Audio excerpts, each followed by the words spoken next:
Coach LeeAnn Claire here, and I want to ask you a question. Have you ever had that friend that did something and really pissed you off, it really irked you? You were like mad, and you were like, I don't know if I could ever forgive him. I can't believe he did this to me. I cannot believe, like, you had a specific expectation for your friend, and then or even just a person, just a general person, and then they did something that did not meet that expectation. It was totally opposite of what you had expected, and it really pissed you off, and you could not forgive them right away. You were just stuck in this moment, in this time frame, in this time period, where it was just kind of like, I want nothing to do with that. I'm freaking out. I don't want anything to do with them. And then now you're in this struggle, you're in this time period, you're in this place in your mind where you're like, I can't bring myself to interact with this person. I can't bring myself to be kosher with this, and it just consumes you, right? Now here's another question. How about when you do that yourself? How about when you do something that is so against what you're about, or it's so against what the expectation that you had for yourself? So say you're all hyped up. I'll use this example because it's just a great example to use. You're all hyped up because you're going to do a new fitness program. You're going to lose weight. You're going to lose that 15 pounds that you've been saying you're going to lose for 2 years now. You got your resolution. You got it all set up. You're going to do it. You're going to do it. You're going to do it. And then you don't do it. You don't follow through. And now you're sitting and you're like, I can't believe I didn't do it. I can't believe it. And you're in your mind and you are beating yourself up, just like you would beat that other person up. And you beat yourself up, you beat yourself down, you're saying all these bad things about yourself in your head out loud, you're getting angry, your angry is going out to the world, and you just have this negativeness about you, and it's just consuming your entire mind because you cannot believe that you did that thing. And this is one of the hardest things to do, and I see it all the time. I see it in my walk, in my faith walk. I see women who are 40 years old. I see young girls who are 16 years old. It happens to a lot of people. But you do that thing and you can't bring yourself to forgive yourself. You can't forgive yourself. Sometimes it's easier to forgive other people. It's a lot easier to give to other people too. And that in itself is hard to do. But now you're sitting in this, you did it yourself, you had an expectation for yourself and you didn't meet it, or something went totally wrong, and now you're sitting and you're feeling guilty.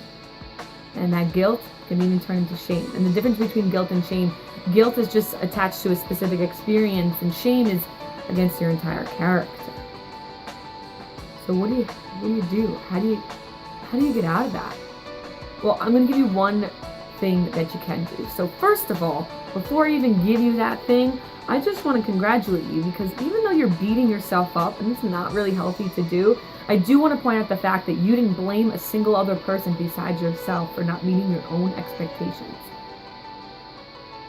So even though beating yourself up is an unhealthy thing to do, it's also unhealthy to point the finger just to an external source, because if you just blame, if something happens to yourself based off of an expectation you didn't meet, and you go and you blame it on somebody else, there's no learning opportunity there. You've totally negated the opportunity for you to learn and to become a better person.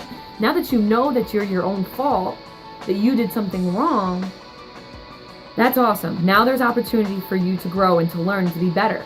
But are you going to sit there and sulk and be mad at yourself and not forgive yourself, or are you going to actually learn from it? So you're kind of halfway, sort of kind of there.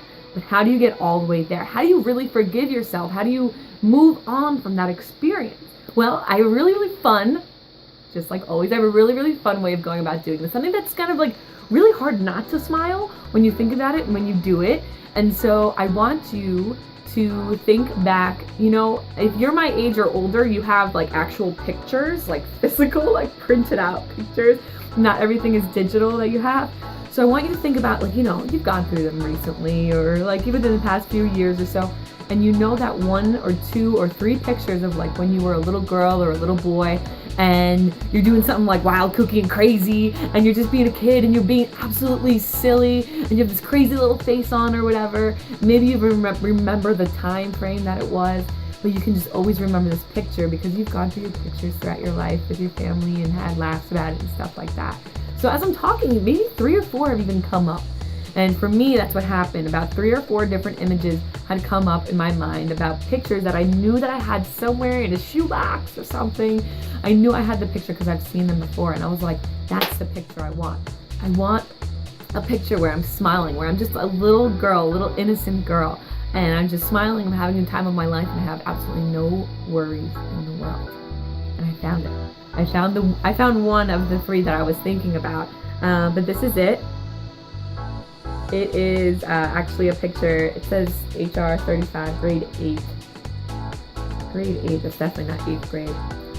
Maybe I brought this in 8th grade, but anyway, if you look at the picture, I'm just like, I have this silly little weird face on, I'm just like, I don't know what's going on. And I'm a little cute girl. Like, I'm a little cute girl. I have this giant teddy bear behind me that's like gigundo. I remember, I think it was my birthday on that day. I remember my mom telling me, but I'm looking at this little girl and I'm like, I can't be mad at her. Who is that little girl? She's me. I'm still that little girl. Except I've gotten pains from the world, from growing up. But I'm still that little girl. I'm still that burst of youth, of energy that's positive. I didn't beat myself up back then. I didn't have worries back then. And a lot of people are like, oh, well, you're an adult, you have to have worries now. Absolutely not. You don't have to worry about anything. You have to be a child. You have to have a childlike spirit and trust that God and the universe are going to take care of you. Just like you trusted that somebody else was taking care of you. I know not everybody has their parents involved, but you had a grandma, you had an aunt, you had somebody step up and take care of you when you were a little baby. Maybe it was your big brother, I don't know. But you gotta trust that God's there and He's taking care of you. And you gotta forgive yourself so that you can go on and live an exciting, silly, carefree life. So anytime you're having trouble forgiving yourself, pull out that picture, look at yourself, and tell me if you can't smile. If you didn't smile, you didn't pick the right picture. I hope this helped, and I hope this gives you a little bit of excitement, a little bit of hope, and I hope you really focus on the learning opportunity there is when you do go to beat yourself up. Try to change that pattern. Try to step in there and say, I'm beating myself up right now. Let me go find my picture and let me see how I can learn from this experience rather than just keep honing on it and keep dumbing myself down because of it. All right, guys, I love you, and I'll see you later. Hey, if you enjoyed this video and you found it helpful, be sure to subscribe, like, comment, and share it with friends that you know might also get a benefit from it. Thank you so much for watching, and be sure to watch another video. Maybe there's something else that I have for you that you've been looking for the answer for. LeeAnn Claire,